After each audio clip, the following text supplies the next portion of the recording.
जय हिंद। स्वागत है आप सभी का अपने यूट्यूब परिवार बीए सेमेस्टर वाला में। दीनदयाल उपाध्याय गोरखपुर विश्वविद्यालय और उससे संबंधित सभी कॉलेज में कल आपके एग्जाम होंगे। बीए फिफ्थ सेमेस्टर इकोनॉमिक्स में ECO 303 पेपर कोड है और पेपर का नाम है इन्वायरमेंटल इकोनॉमिक्स फर्स्ट।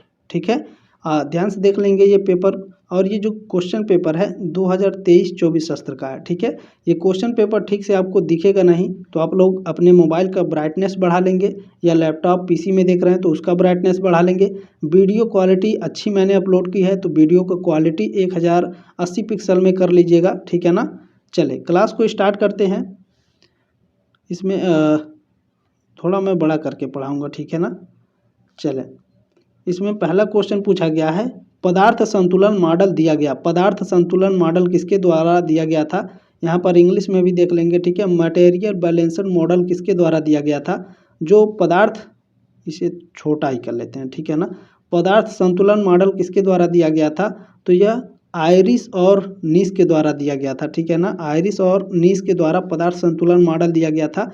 ये ऑप्शन आपका राइट है क्वेश्चन नंबर पहले का। ठीक है ना, इसे थोड़ा ऐसे भी देख लीजिए। आयरिस और नीस के द्वारा दिया गया था पदार्थ संतुलन मॉडल। ठीक है, चलिए इसे बड़ा करके ही पढ़ाते हैं। ठीक है ना। चलिए दूसरा क्वेश्चन आपसे पूछा गया है, पदार्थ संतुलन मॉडल आधारित है। पदार्थ संतुलन मॉडल ऊष्मा गतिकी के द्वितीय नियम पर आधारित है और ऊष्मा गतिकी के प्रथम नियम पर भी आधारित है पदार्थ संतुलन मॉडल। ठीक है, तो ऊष्मा गतिकी के प्रथम व द्वितीय नियम पर हो जाएगा। सी ऑप्शन राइट है क्वेश्चन नंबर दूसरे का। ठीक है, इंग्लिश में भी दिखाना जरूरी है तो आप लोग देख लेंगे। ठीक है ना। मटेरियल्स बैलेंस्ड मॉडल आपका दोनों पर आधारित होता है। ठीक है ना। चलें नेक्स्ट क्वेश्चन देखें, ऊष्मागतिकी का द्वितीय नियम कहलाता है। ऊष्मागतिकी का द्वितीय नियम क्या कहलाता है? एट्रोपी नियम कहलाता है ऊष्मागतिकी का द्वितीय नियम। डी ऑप्शन राइट है क्वेश्चन नंबर तीसरे का। ठीक है, क्लियर हो गया आपका। चले नेक्स्ट क्वेश्चन है 4 नंबर। देखिए 4 नंबर क्वेश्चन है, पेरेटो की शर्त है। पेरेटो का शर्त क्या है? अस्थैतिक इनका। ठीक है, पेरेटो का शर्त क्या है? अस्थैतिक। बी ऑप्शन राइट है क्वेश्चन नंबर 4 का। क्लियर हो गया। चले 5 नंबर क्वेश्चन देखेंगे। पूछा गया है कि पेरेटो की अनुकूलतम शर्तें हैं। पेरेटो की अनुकूलतम शर्तें ये सभी हैं। ठीक है ना, ए और बी और सी तीनों। डी ऑप्शन आपका करेक्ट हो जाएगा क्वेश्चन नंबर 5 का। चलें क्वेश्चन नंबर 6 क्या देखिए, क्वेश्चन पेपर है इसलिए मैं ज़्यादा समझाता ना हूँ क्योंकि आप लोग किताब भी पढ़े होंगे। ठीक है ना। चलिए क्वेश्चन नंबर 6 है, अल्फ्रेड मार्शल ने उपभोक्ता की बचत को परिभाषित किया। किस रूप में परिभाषित किया था? तो संभावक कीमत और वास्तविक कीमत के बीच अंतर। अल्फ्रेड मार्शल ने उपभोक्ता की बचत को परिभाषित किया है संभावक कीमत और वास्तविक कीमत के बीच के अंतर। ठीक है, ए ऑप्शन आपका करेक्ट हो जाएगा। नेक्स्ट क्वेश्चन देखेंगे 7 नंबर। देखिए 7 नंबर प्रश्न है, हिग्सियन मांग वक्र क्षतिपूर्ति मांग वक्र कहलाता है जब यह सम्मिलित करता है। तो जब यह सम्मिलित करता है, किसको सम्मिलित करता है? जब यह केवल प्रतिस्थापन प्रभाव को और आय प्रभाव की अनदेखी करता है। ठीक है ना, बी ऑप्शन राइट है क्वेश्चन नंबर 7 का। चलिए क्वेश्चन नंबर 8 देखें, पूछा गया है, पर्यावरणीय अर्थशास्त्र विश्लेषण करता है। पर्यावरणीय अर्थशास्त्र किसका विश्लेषण करता है? तो आर्थिक एजेंडों और पर्यावरण के बीच अंतर संबंध को। ए ऑप्शन आपका करेक्ट है। चले बाकी अगर किसी के पास मेरा व्हाट्सअप नंबर नहीं है तो मैं लास्ट में बता दूंगा। किसी क्वेश्चन में डाउट है तो आप पूछ सकते हैं। एग्जाम के बाद आप लोग क्वेश्चन पेपर भी सेंड कर देते हैं। लाइक जरूर कर दीजिएगा, क्लास को हाइप जरूर दे दीजिएगा। ठीक है ना। देखिए the economics of coming specific अर्थ लिखी गई। इस पुस्तक को किसने लिखा है? किसके द्वारा लिखा गया है? कीनीथ ई बोल्डिंग के द्वारा लिखा गया है। 1966 में इन्होंने लिखा था इसको। ठीक है ना, सी ऑप्शन आपका करेक्ट हो जाएगा। चलिए नेक्स्ट क्वेश्चन देखेंगे 10 नंबर। पूछा गया है कि आधारभूत आर्थिक क्रियाओं में सम्मिलित होती है। क्या सम्मिलित होती है? तो उपभोग और उत्पादन दोनों सम्मिलित होती है। कंजम्पशन और प्रोडक्शन दोनों आपका सम्मिलित होता है बेसिक इकोनॉमी में। ठीक है ना, सी ऑप्शन राइट है, ए और बी दोनों। चलिए नेक्स्ट क्वेश्चन क्या है, मार्जिनल सोशल कॉस्ट सीमांत सामाजिक लागत में सम्मिलित होती है। क्या लागत इसमें सम्मिलित होती है? तो इसमें देखें एमपीसी और एमईसी दोनों आपके शामिल होते हैं। यानी आपका मार्जिनल सोशल कॉस्ट पूछ रहा है ना, ये क्या कह रहा है? MSc, तो MSc इक्वल टू क्या होता है ठीक है MPC प्लस, इसके मैं फिर से लिख देता हूँ, ठीक है ना। सीमांत सामाजिक लागत आपका हो गया MSc इक्वल टू यहाँ पर equal to MPC plus MEC, ठीक है ना। क्लियर हो गया। ये आपका सूत्र भी पूछा जाता है तो आप याद रखेंगे, और फार्मूला को मोस्टली आप सभी लोग याद कर लीजिएगा, बहुत सारे फार्मूलास आपके एग्जाम में पूछे जाते हैं। सार्वजनिक वस्तुएं हैं, कौन सी सार्वजनिक वस्तुएं हैं? राष्ट्रीय प्रतिरक्षा तंत्र और प्रकाश गृह, ये दोनों आपके क्या हैं? सार्वजनिक वस्तुएं हैं। सी ऑप्शन आपका राइट है, ठीक है ना। क्लियर हो गया। Public good or national defence system, राष्ट्रीय प्रतिरक्षा तंत्र भी उन्हीं के लिए होता है, ठीक है। चले नेक्स्ट क्वेश्चन क्या है? कॉमन्स की त्रासदी संकल्पना को दिया गया, किसके द्वारा दिया गया था? गैरेट हार्डिन द्वारा दिया गया था। कब दिया गया था? 1968 में, ठीक है। चलिए अगला क्वेश्चन देखिए, क्लब ऑफ रोम मॉडल प्रकाशित हुआ, क्लब ऑफ रोम मॉडल प्रकाशित हुआ था 2 मार्च 1972 को। सी ऑप्शन राइट है क्वेश्चन नंबर 14 का, ठीक है। द ग्रोथ ऑफ डेवलपमेंट भी इन्हीं के द्वारा प्रकाशित किया गया था। नेक्स्ट क्वेश्चन क्या है? समृद्धि की सीमा मॉडल अनदेखा करता है, कौन अनदेखा करता है? तकनीकी सुधार और आगत प्रतिस्थापन को। सी ऑप्शन आपका राइट है प्रश्न नंबर 15 का। चलिए नेक्स्ट क्वेश्चन देखेंगे। 16 नंबर प्रश्न पूछा गया है, हमारा साझा भविष्य संबंधित है, किससे संबंधित है? सतत विकास से, सस्टेनेबल डेवलपमेंट से। ए ऑप्शन आपका राइट है। अगला प्रश्न देखेंगे 17 नंबर, आर्थिक समृद्धि में सम्मिलित है। आर्थिक समृद्धि में मात्रात्मक सूचकांक सम्मिलित होता है और गुणात्मक सूचकांक भी सम्मिलित होता है। ए और बी दोनों राइट हैं। सी ऑप्शन आपका करेक्ट हो जाएगा। चलिए अगला प्रश्न है, आर्थिक विकास में सम्मिलित है। आर्थिक विकास में क्या सम्मिलित होता है? तो मात्रात्मक सूचकांक और गुणात्मक सूचकांक दोनों। सी ऑप्शन आपका राइट हो जाएगा क्वेश्चन नंबर 18 का। क्वेश्चन नंबर 19 आपसे पूछा गया है, प्रति व्यक्ति आय में वृद्धि होगी यदि, प्रति व्यक्ति आय में वृद्धि होगी यदि राष्ट्रीय आय की वृद्धि की दर अधिक है, जनसंख्या वृद्धि दर निम्न है। तो डी ऑप्शन आपका राइट हो जाएगा। ए और बी दोनों राइट हैं, ठीक है। चलिए अगला प्रश्न है, आर्थिक विकास में बाह्यता के प्रभाव को सम्मिलित किया गया, तो किसके द्वारा सम्मिलित किया गया है? तो यह हर्बर्ट मीड के द्वारा सम्मिलित किया गया है। सी ऑप्शन राइट है क्वेश्चन नंबर 20 का। अगला प्रश्न देखेंगे। अच्छा, इस वाले क्वेश्चन में जो आर्थिक विकास की बाह्यता के प्रभाव को सम्मिलित किया गया, इस वाले क्वेश्चन में मुझे थोड़ा डाउट है, आप लोग भी थोड़ा देख लीजिएगा, ठीक है ना। वैसे मेरे हिसाब से हर्बर्ट मीड ही है। चले नेक्स्ट क्वेश्चन क्या है 21 नंबर, निम्नलिखित में से समृद्धि के स्रोत कौन है? समृद्धि के स्रोत कौन से हैं बताइए आप सभी लोग। बिल्कुल देखें, भौतिक संसाधन, मानवीय संसाधन और प्राकृतिक संसाधन, ये सभी क्या हैं? आपके समृद्धि के स्रोत हैं। डी ऑप्शन आपका राइट हो जाएगा। चलिए 22 नंबर प्रश्न है, उत्तर दक्षिण के बंटवारे में उत्तर प्रदर्शित करता है, तो यह विकसित देशों को प्रदर्शित करता है, डेवलपमेंट कंट्रीज को। डी ऑप्शन राइट है क्वेश्चन नंबर 22 का। क्वेश्चन नंबर 23 आपसे पूछा गया है, उत्तर दक्षिण का बंटवारा एक विभाजन है, किसका विभाजन है?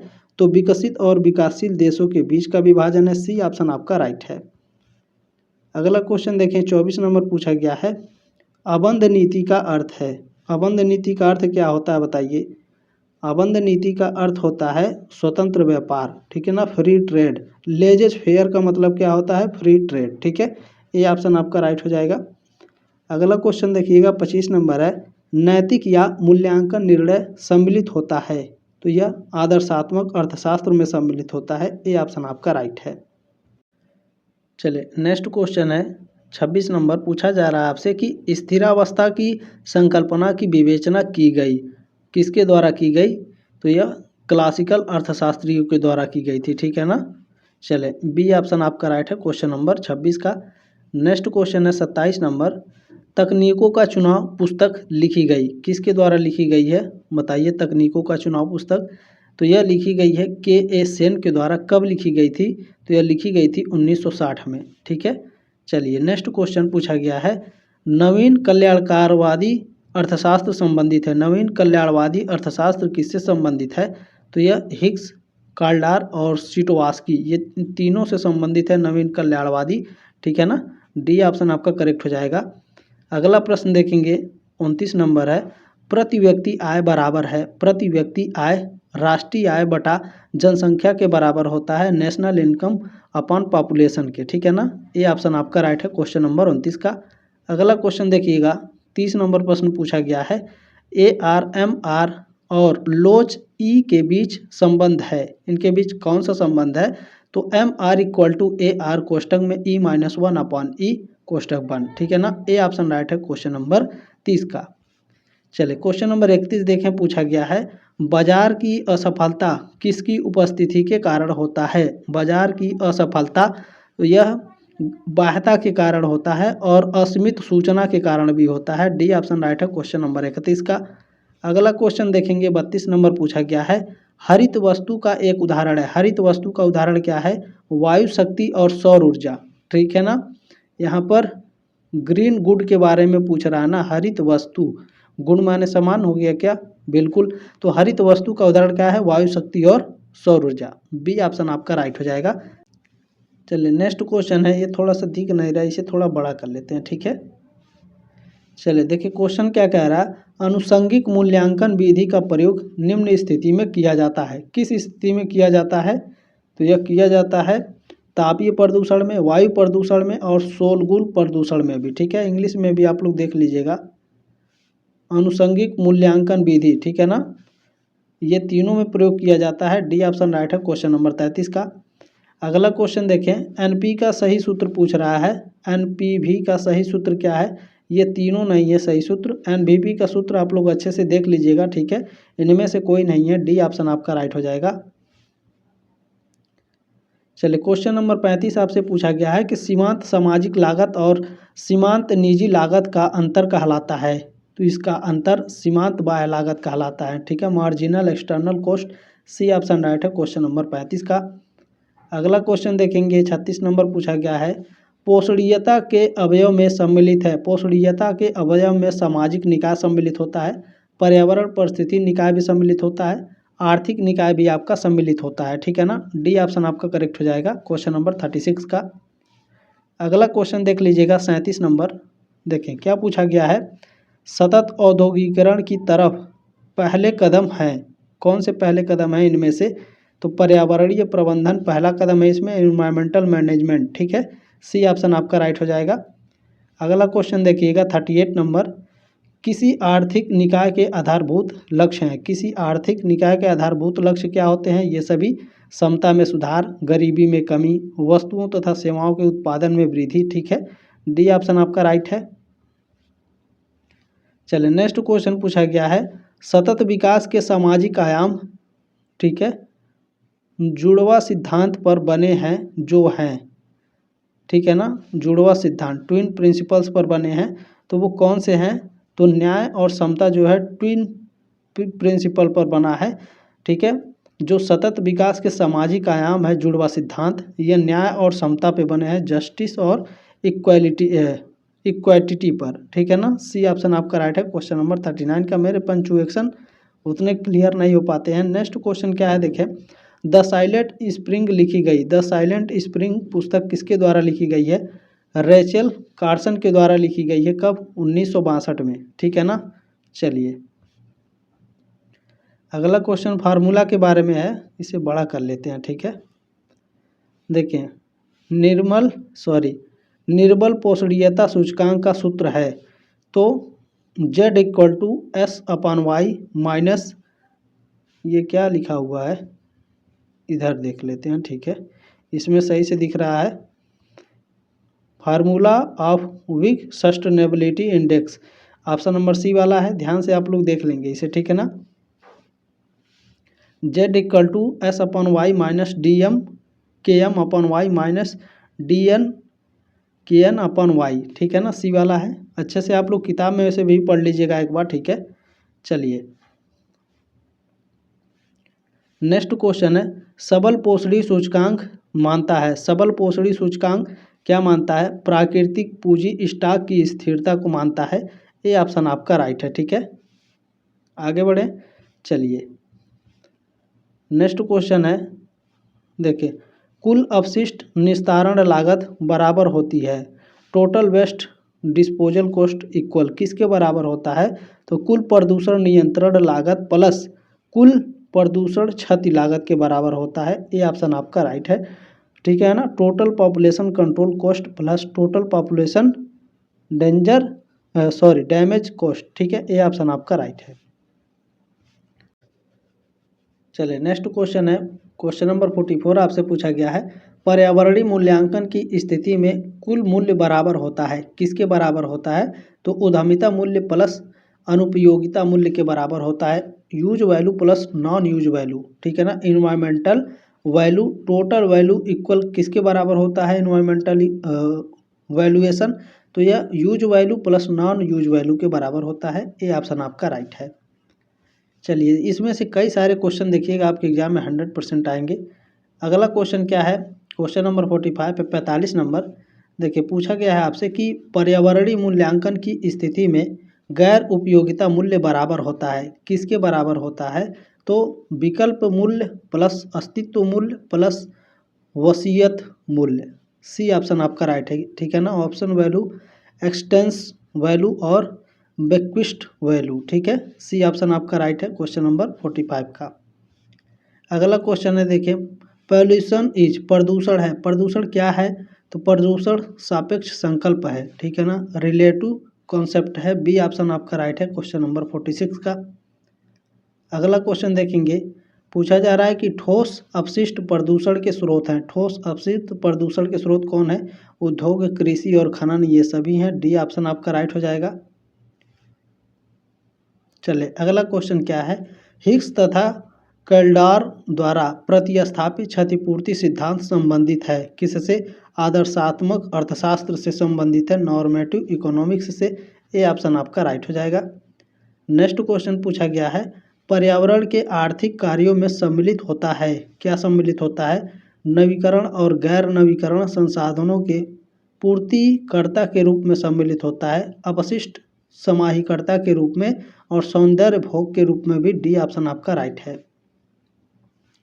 मैंने कहा था कि मैं अपना व्हाट्सअप नंबर दे दूंगा, उस पर आप लोग क्वेश्चन पेपर भेज दीजिएगा 7607574584, ये मेरा व्हाट्सअप नंबर है। किसी क्वेश्चन में डाउट है तो स्क्रीनशॉट लेकर उस क्वेश्चन को आप हमसे डाउट भी क्लियर कर सकते हैं, एक भी पैसा नहीं देना। एग्जाम के बाद क्वेश्चन पेपर मोस्टली आप सभी से रिक्वेस्ट है ज़रूर भेज दीजिएगा, ताकि नेक्स्ट ईयर जब आपसे जो जूनियर बच्चे हैं वो पढ़ने आएंगे 5th सेमेस्टर में तो उनको क्वेश्चन पेपर मिल सके, ये आपकी जिम्मेदारी है। क्योंकि देखिए 6th सेमेस्टर में जब आप जाएंगे तो मेरे पास क्वेश्चन पेपर है, मैं आपको प्रोवाइड करा दूंगा बिल्कुल फ्री में, तो आपकी भी जिम्मेदारी है पेपर जरूर सेंड कर दीजिएगा, ठीक है। चले, पर्यावरण के कार्यों के असफल होने की स्थिति में परिणाम होगा, क्या परिणाम होगा, पर्यावरणीय संकट के रूप में होगा, बी ऑप्शन आपका राइट है क्वेश्चन नंबर 50 का। बाकी क्लास कैसी लगी कमेंट के माध्यम से अपनी राय कमेंट बॉक्स में जरूर रखिएगा। जल्द मिलेंगे आपके नेक्स्ट क्लास में, तब तक के लिए जय हिंद, वंदे मातरम।